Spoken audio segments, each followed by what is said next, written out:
The word episcopal is a Greek word. It comes from the Greek word episkopos, which means overseer or manager. You see, it says St. Catherine Greek Orthodox Church. Orthodox comes from the Greek. Ortho means correct or right, and dox means teaching or dogma, doctrine. So this is actually a Catholic church, although it doesn't say it up on the sign there. It is a Catholic church. Catholic in ancient Greek means universal. And Presbyterian comes from the Greek word presbyter, which means elder or priest. And the word Baptist comes from the Greek word baptizo, which means to plunge someone or immerse someone into water. Now, I don't know if you can see this in the background, but behind me is the Ithaca Police Department. Police comes from the Greek word polis, which means city. And of course, it's fitting because the police protect the city. And you know, our English word for school comes from the ancient Greek word skola, which meant a place of leisure. That's because back in ancient Greece, the only people who could afford to go to school were the sons of wealthy men.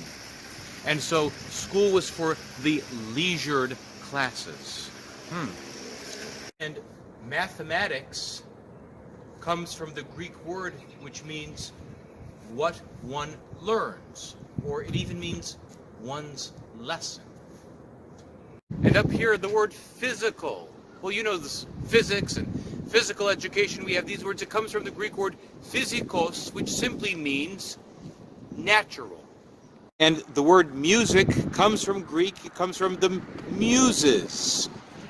This is the impressive building where students at the university study philosophy. Philosophy comes from the Greek. Philos means love. Sophie means wisdom. Philosophy is the love of wisdom. This is the School of Anthropology at Cornell University. I don't know if you can see the word anthropology. It's another adaptation from Greek. Anthropos means man, and ology means the study of. Anthropology is the study of human beings. I don't know if you can see in the background, but it says food and pharmacy. Pharmacy is also another Greek word. Pharmakos means cure. You know, in the English language, many of our words originally come from ancient Greek. We've taken them right out of ancient Greek and made them look and sound like English words, but make no mistake about it, they're still Greek. Now, why have we done this over the course of the centuries? Well, all the other European languages did the same thing. The French did the same thing. The Germans did the same thing, etc. Using Greek words to describe new inventions or new ideas that we had. When people created new disciplines like psychology or technology, they used words out of Greek, out of ancient Greek. Psyche in Greek means spirit or soul. Ology, of course, means the study of. By using Greek words, people throughout the centuries have been able to give immediate credibility to the new academic field they are coming up with, or the new invention, or the new idea they have. That's the power of borrowing heavily from the vocabulary of ancient Greek, is that it can give you and your speech authority and tradition and power. And that's one reason why the English language has borrowed very, very heavily from ancient Greek. So it's time to get down to work with our little graphic organizer. Open up your email, please. That should look like this, your Google form email. It says, when we speak English, we're also speaking Greek. Okay? Down here, please click fill out form. And clicking that should take you to a screen that looks like this. You see some ancient Greek writing at the top. Let me read to you the directions. When we speak English, we're also speaking Greek. Please answer the following questions, then click the submit button at the bottom. Thank you. It says name. I'm going to put in my name and my email. I love how automatically that goes. First question, let me read it to you. What is one reason many English words come originally from Greek? Remember what it said in the video? There were a few reasons that were given. And I don't want to give them to you right now because it's your job to remember what was in the video. And if you don't remember, just go back and look at it again. It's a short little video. But let me start out the sentence for you so you know what it should sound like. One reason many English words come from Greek. We can take out the word originally and ancient in our answer. Just keep it simple. Is, and then I'm going to let you do the work of finding the answer. But this is how you would start your sentence. So when you do your Google form, you can start it just like this. It's nice to write complete sentences in English class. Okay. Scrolling down. Next question. Please give an example of 2 or 3 English words borrowed from Greek. You remember a few of the words I mentioned. I'm not going to mention right now the words from the video. I'm going to give you, let me tell you a little secret. I wanted to make that video much, much longer. But when I was in Ithaca the other day, doing all the filming all around, I ran out of time because it was getting dark and we had to go home.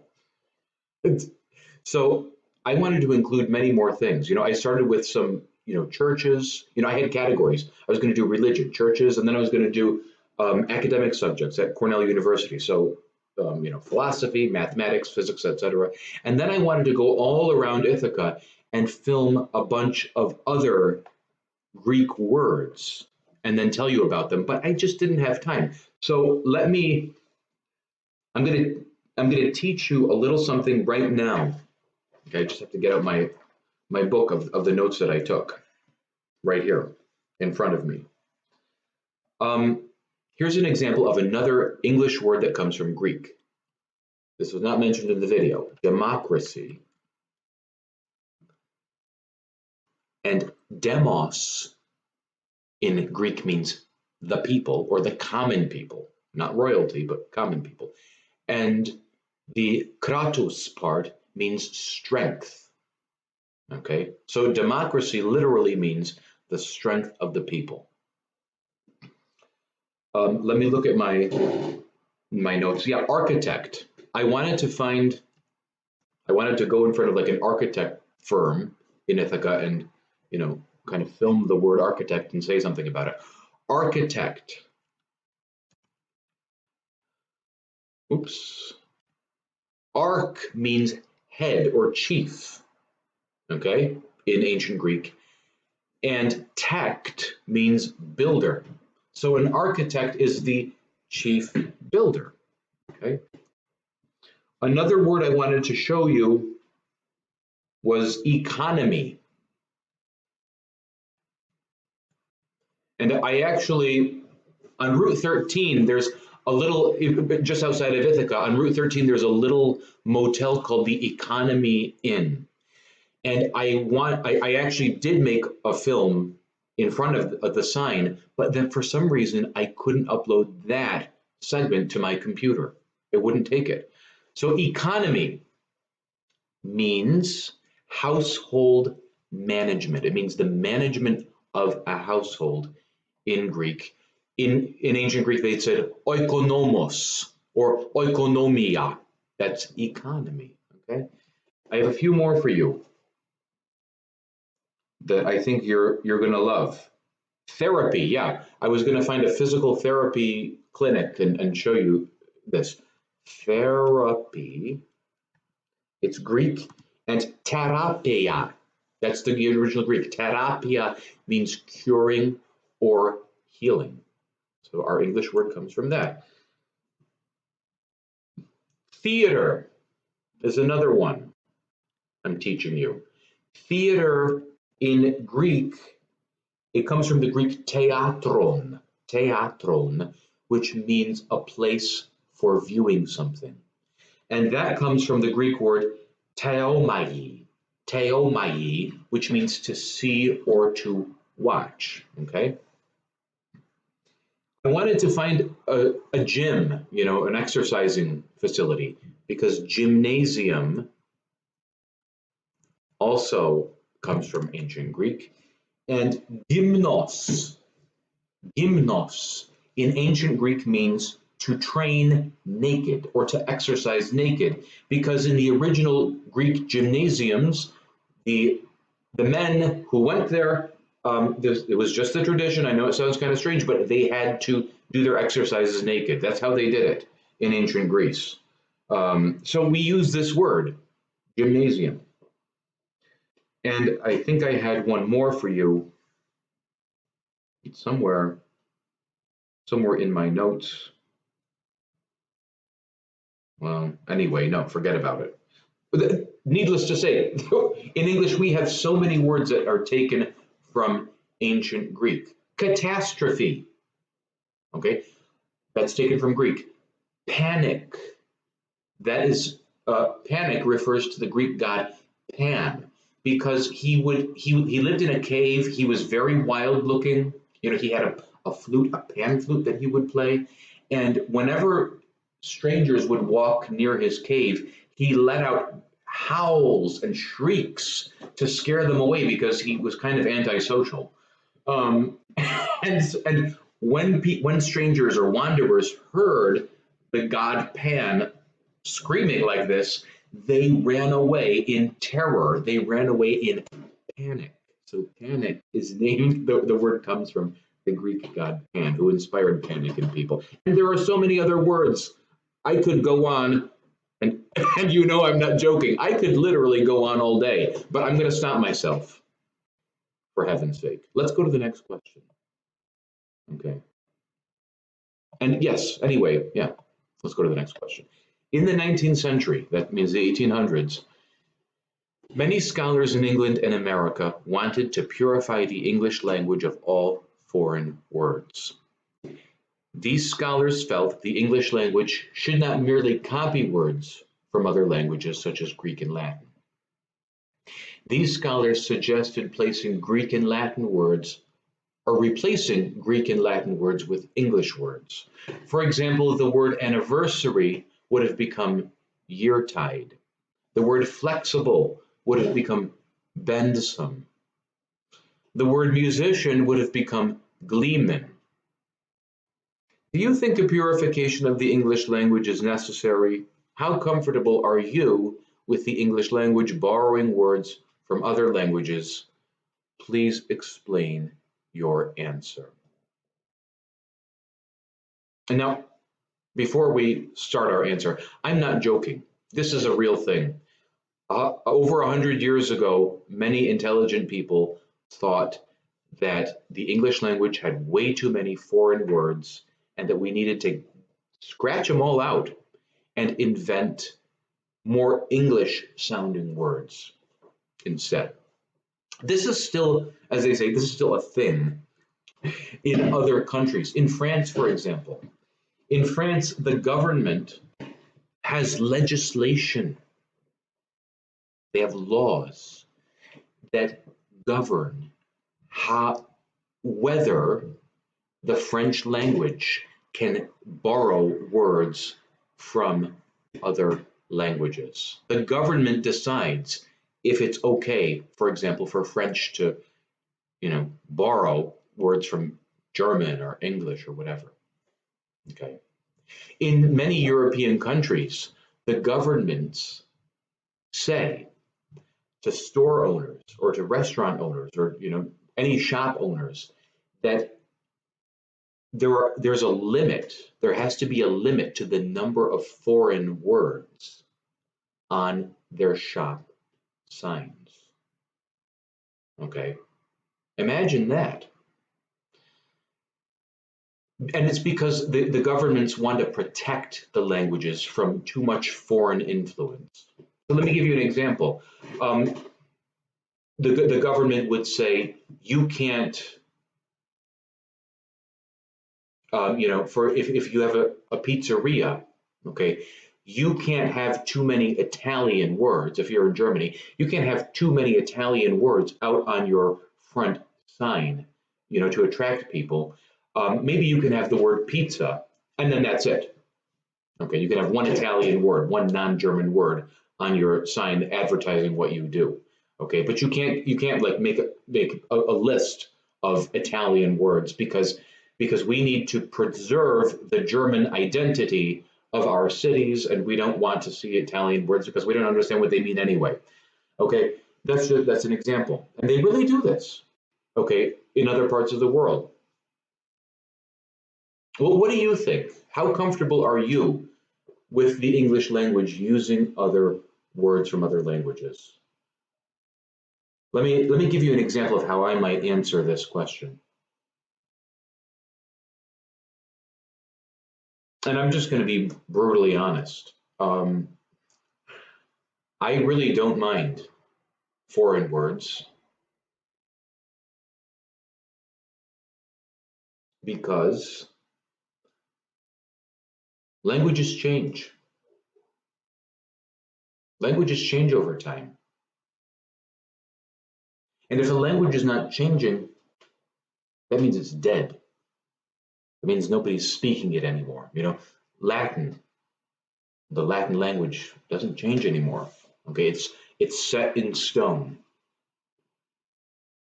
because we don't speak it nowadays as a language among each other. So I think that the fact that the English language borrows words from other languages is a good sign because it means that the English language is still a living and important language, which is good for me because that's how I'm making my money, by teaching people English. Okay, so let me draft this. Let me put this in words on the screen. What did I just say? I have no problem with languages borrowing from each other. In fact, such borrowing is a sign of strength and life, colon. If a language is not changing and borrowing, that means that language is dead. Latin is not changing or borrowing anymore. It is fixed and etched in stone, but Latin is also a dead language. Yeah.